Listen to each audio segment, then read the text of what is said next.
Oh. Are you pushing the button or am I?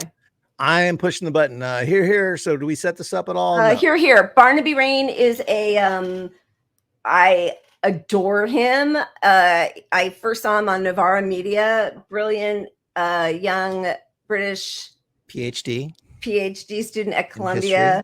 Your alma mater? My alma mater. And is this a conflict of interest? Anti-Zionist Jewish man who speaks brilliantly. So here we go.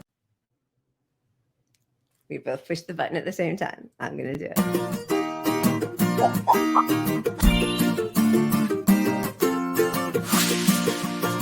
The reason is that Israelis know deep down, and I'm speaking here of some of my own family members, so it pains me to say it, but they know deep down that they are living in other people's stolen homes. They know that they are living in a state that was premised on an act of ethnic cleansing when 700,000 Palestinians were driven from their homes. That's why Gaza is so densely populated, because most of the Palestinians living in Gaza aren't from Gaza. They're refugees penned in there because they were chased out of other parts of Israel. And that's why the important thing to do now is not simply to call for peace, not simply to call for the end of this massacre, though that is crucial, but to understand that we want a world in which people don't live penned into an open air prison because they're chased from their homes, to call not simply for peace, but for freedom, and to say when we see people partying at a rave and then being killed by Hamas operatives, that they were partying 5 miles away from an open air prison. If you move 5 miles from where those people were partying in Israel to Gaza, life expectancy drops 10 years. We don't just want peace and the return of a world in which that is the case. We desperately want people all over the world, in our millions, for freedom, for everyone to be able to live a life of freedom and dignity. And that's why we want victory for the Palestinian people. My opposition to the two-state solution, as it's called, is twofold. Firstly, that if it means an Israeli state existing in any part of historic Palestine, it means that those who are ethnically cleansed do not get to return to their homes. And secondly, that it is a utopian lie. A two-state solution is the thing that is spun out by Israel's international supporters all over the world constantly to justify their continued funding for the one-state apartheid reality from the river to the sea. You just saw it today. Joe Biden arrived to talk to Bibi Netanyahu and said in passing, of course, I support a two-state solution, while continuing to fund the state, Israel, which has made absolutely clear that it has no interest in a two-state solution. At every election, the parties that win the election in Israel make very clear that they will not countenance a two-state solution. That's why they're not even engaging in the farce of peace talks anymore. So the Israeli state has no interest in a two-state solution, but it's become an alibi that its global supporters use to shove money at Israel and say, well, of course, we want peace, and these dangerous, fanatical Palestinians don't. The reason Palestinians are troubled by the language of a two-state solution is because Gaza's so densely populated, because it's stuffed full of people who want to return to the villages they were ethnically cleansed from. That's why Palestinians find talk of a two-state solution disturbing. The reason the rest of the world now finds it slightly tiresome is that it's become clear that it's an alibi and not a real solution at all.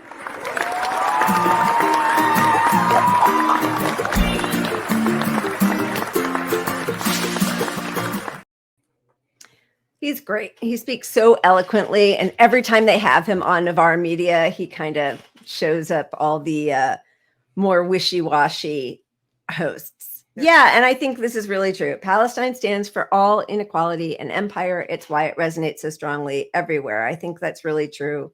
And there is so much crossover. We know that our police are trained with the IDF, and they're all part of their own one big party. All the people who subjugate and oppress and occupy. And for the world, it exemplifies what they've known for a long time about the U.S. being bullies. And they know that this war doesn't continue without the U.S. support. And, they follow U.S. media closer than we follow U.S. media, honestly, in a lot of these countries. Yeah. And they see, how lied to we are, and they're more in touch with how propagandized we are than we are. Absolutely. I mean, well, I know we're going to get to that resolution condemning anti-Semitism from the river to the sea, but boy, the responses I got, in addition to being called a capo cunt, I love saying that, the KK capo cunt, just like massive ignorance, honestly. It's really hard to deal with, because it's like, then you have to go back for a history lesson every time you have a conversation. And honestly, on some level, that's got to be part of the objective. right, is just like time vampire. They're wearing us down and sucking up our energy.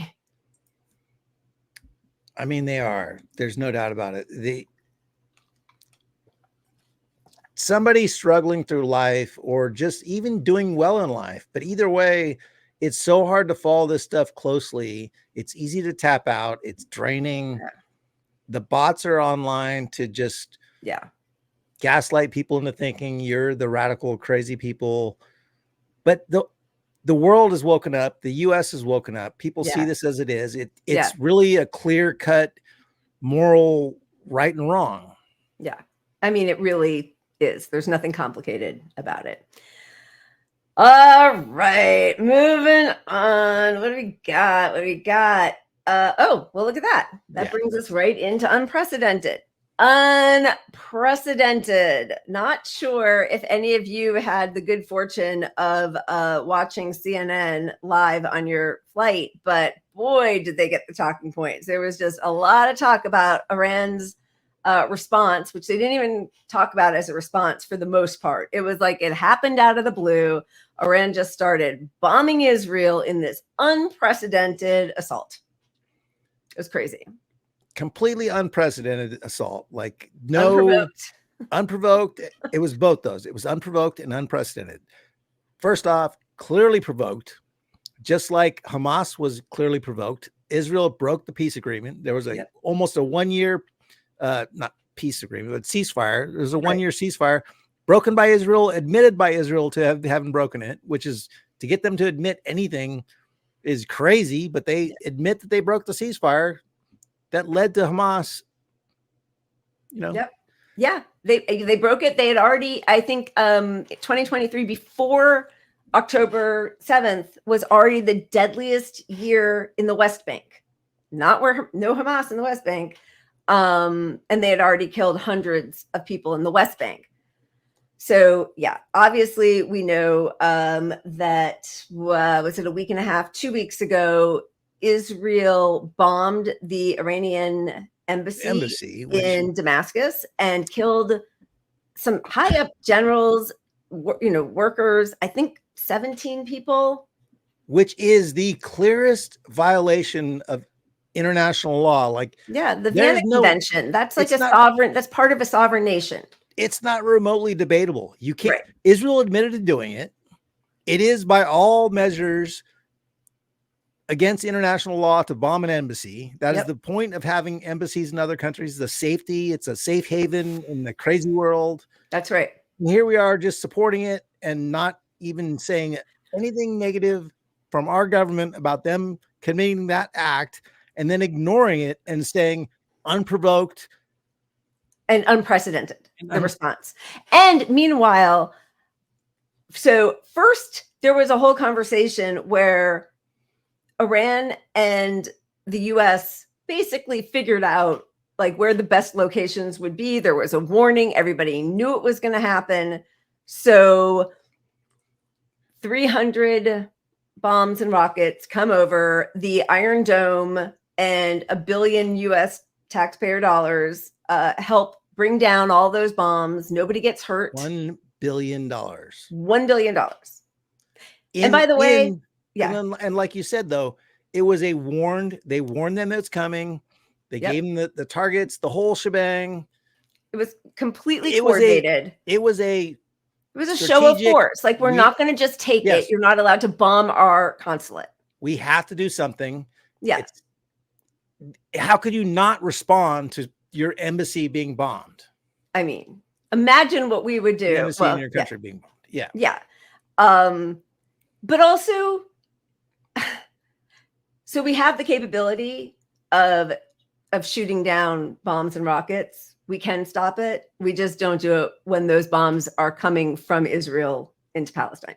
Like, that's got to also really resonate with people, that 40,000 people at least have been massacred, and we could have stopped it. But anyway, do you want to hear what David Cameron or Tony Blinken think about it?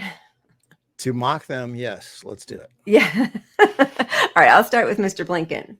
Your favorite and mine. As you know, Iran launched hundreds of missiles and drones against Israel. This was an attack unprecedented in its scope and in its scale.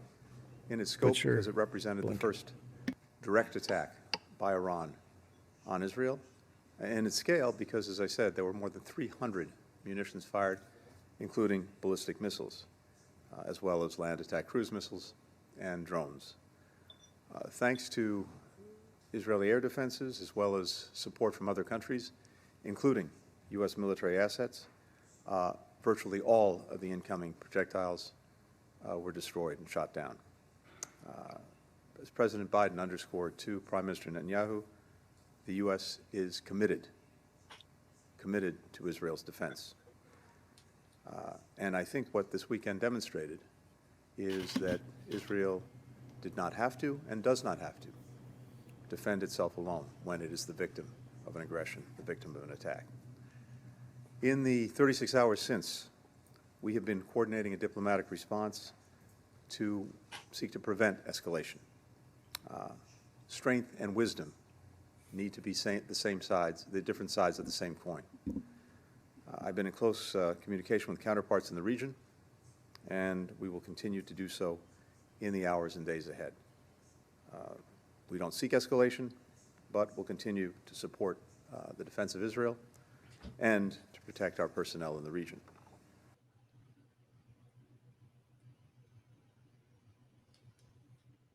Oh, why do we even have people in the region? Like, why? Because we're stealing their water, their oil.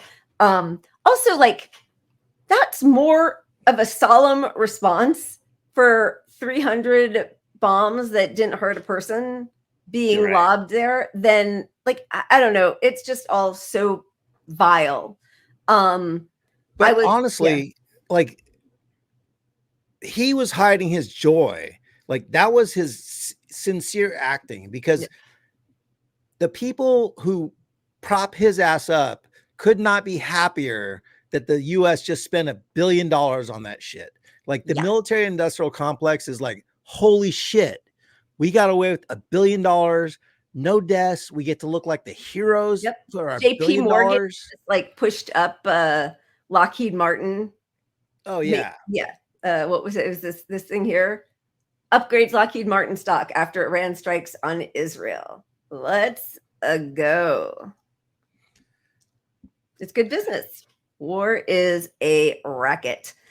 And all for a response that didn't have to happen, that they really, I mean, I don't want to say Iran wasn't trying to hurt people, because you launch these bombs, you're trying to hurt people, but like, they're very aware of the situation with the defense system that Israel has. Right. And they gave them warning. They understand it all, but they are pressured to respond militarily. Iran does not want to escalate this war. Right. But what can they do? But Israel does. Yeah. Israel is the one provoking this whole thing. Yeah. And they're already saying that they're going to retaliate. I don't know if you saw, because we were like prepping and running around right before the show. I slid into my chair like 2 minutes before we started. But Hezbollah just struck Israel today. And they used some suicide drones that blew up the Iron Dome parts like in that area. So they weren't detected. They actually did do some damage, and they did injure some people. But this is scary. Nobody is safer when this happens. Like, and most Israelis who do have bunkers or have some sort of safety system were given a warning and went into those bunkers. And I saw something about like hundreds of thousands of Israelis need therapy now for the trauma of what's been happening since October 7th, which, listen, I'm sure that's right. Yeah, like I would too, but I haven't seen a single thing from corporate media about, like, I don't even know how anybody in Palestine recovers ever from this, ever.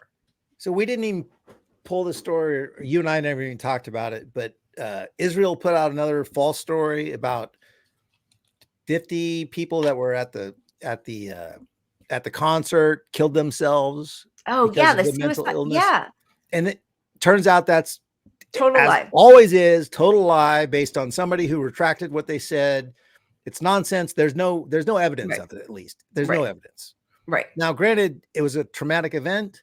Right. Oh, you know, who Listen, knows? when your own IDF soldiers are blowing you up. No, I'm kidding. Right. But some of these people, you know, if there are suicides, there's probably a piece of that to where these people are just so distraught at their government and their world. And they're realizing for the first time, oh, we were having this crazy rave party 2 miles away from people living in concentration camps. And, you know, and then our own copters are firing on us. And now because of that, I'm more aware of all the other things being pointed out about my own government and, you know, just the the survivor guilt and you know, all that merges together. But like Israel, as always, puts out this story that, 50 people here killed themselves. Hypes it up even more. Hamas. Right. Yeah. Yeah. Okay. So let's see. Which thing are we going to go with? The AIPAC politicians. There's a new, or maybe has been around for a while, but Track AIPAC. These are the millionaire club of people who benefit from the Israel lobby.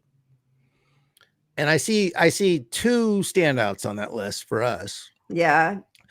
Hakeem Jeffries, obviously. Head of Bob Menendez is Democrat. Chuck Schumer. Oh, is that what you're doing? No. Right? Yeah, no. So 4 that Wait, are Steny Hoyer is a Democrat. Josh Gottheimer, Democrat. Hakeem Jeffries, Ron Wyden, Democrat. Richie Torres. Sorry, do you want me to stop talking? Go ahead. I'm going to let you talk. Nope, I refuse. Hakeem Jeffries, the leader of the Democratic Party. Obviously, Chuck Schumer, leader of the Senate, you know, Democrat. Oh, big progressive Chantel Brown. Chantel Brown stood out to me because, you know, she ran against Nina Turner and was the most unprogressive person on earth. And AIPAC came in and they ran that dirty campaign and then against and they've pledged $100 million against any progressives. And you don't even have to be like pro-Palestine. You just have to be progressive because they know that you could be swayed. If you care about human people, you might be swayed to care about Palestinians. Anyway, that's disgusting. This guy's not on the list, but he might as well be. I don't know who needs to hear this, but blocking a bridge or berating folks in Starbucks isn't righteous. It just makes you an asshole. Demand Hamas to send every hostage back home and surrender. And again, nobody talks about all the Palestinian hostages. Over 3,000 have been taken since October 7th. Over 3,000. Yeah. And regardless of all that, let's say he's true. He's accurate. Like, I mean, he's being sincere, right? He's not, but like, right.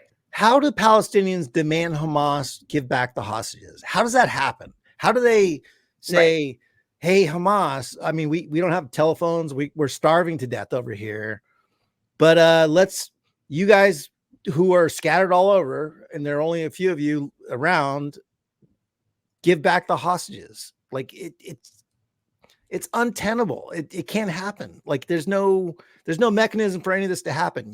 You're blaming civilians for the worst people, if they are the worst, but it's not the citizens. Like this is such a common humane, like the laws about war are written to exclude acting like he's saying you should act. Right. You can't blame citizens for. You're not supposed to do collective punishment. Punishment. Thank you. Right. But like there has been and it's the same thing that liberals do about red states, right? Well, then vote them out.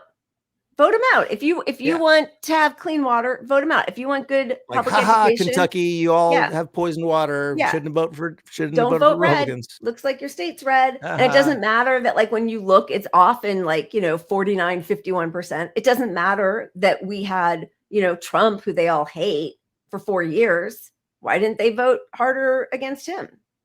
Right? Like they never extend that logic. But our whole country should be wiped off the planet because we voted for Trump. We should all be George nuked. W. twice. If Russia came in and just killed us all, if we didn't, get rid of Trump, why didn't you kill Trump? We should have all killed Trump or something, It makes Osama bin Laden justified, right, in bombing the World Trade Center, because we shouldn't have Wall Street acting the way it is. We shouldn't be supporting Israel's occupation. I mean, there's a million reasons that you could extend that logic to places that would feel very uncomfortable for the people who love to talk about it from the comfort and privilege of, their. You said that, so I feel like the dumber I sound brings out the intelligence in you. Oh, stop it. I keep fighting my tongue. No, I love it. When every time I'm like, and you're like, collective punishment. I'm like, that's what I was rambling about for 30 seconds. I couldn't get to.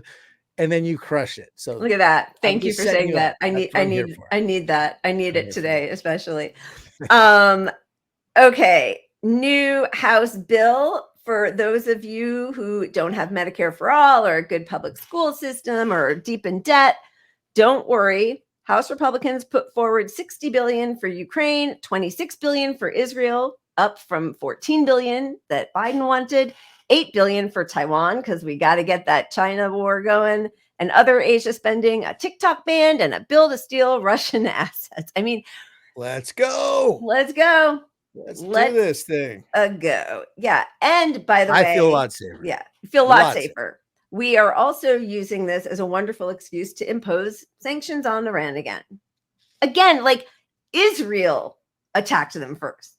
Israel killed their people at a consulate in Damascus. And you will not hear CNN or MSNBC mention that fact at all. Nope. It's just like literally, look what Iran just did. Look what they did. And they're saying like, oh, and Hezbollah and Iran and Lebanon, and they're all funding Hamas. They don't talk about the fact that Bibi Netanyahu also funding Hamas. And actually in October, like just weeks before October 7th, spoke to his people, whatever, in Qatar, and asked them to continue funding Hamas. They want war. Like they want to get rid of Palestinians, and they do want war. It makes a lot of people very wealthy. Those people are vile and repugnant, but I am so used to that warped logic. The one that we talk about so often, how most Zionists aren't even Jewish, which is true. But this today, many people make it sound as if the apocalyptic version of Christian Zionist support of Israel is purely theoretical and that the support itself is practical. But here come the glasses. This is a perfect example of how none of it is theory. They are pushing for a literal apocalyptic war now. Pastor John Hagee, remember him, this AM says Iran's missiles are the prophetic start of the Gog and Magog. I don't even know. Gog and Magog war from the Bible. Gog and Magog. Yeah. That ends with Jesus returning and Jews killed or converted. Says he will travel to DC to lobby lawmakers not to de-escalate and to support Israel. He asks for some money. All of that is so wild to me that like U.S. Christians are on board with Israel because of the apocalypse, which is going to kill all the Jews. Yeah. They're our best friends. The Christian nationalists. They're the best. It's wild. And Democrats are well, Democrats should be on the clear side of this. Like, progressives should be on the clear side of this. Like, don't get your religious shit out of this. Yeah. The end of time stuff is no reason to Armageddon, baby. Once you bring that up, I'm gone and I fucking hate you. And I want you to. Oh, no. I mean, they brought him to the stand with Israel. Big rally in like November, December. Remember, he was a speaker there.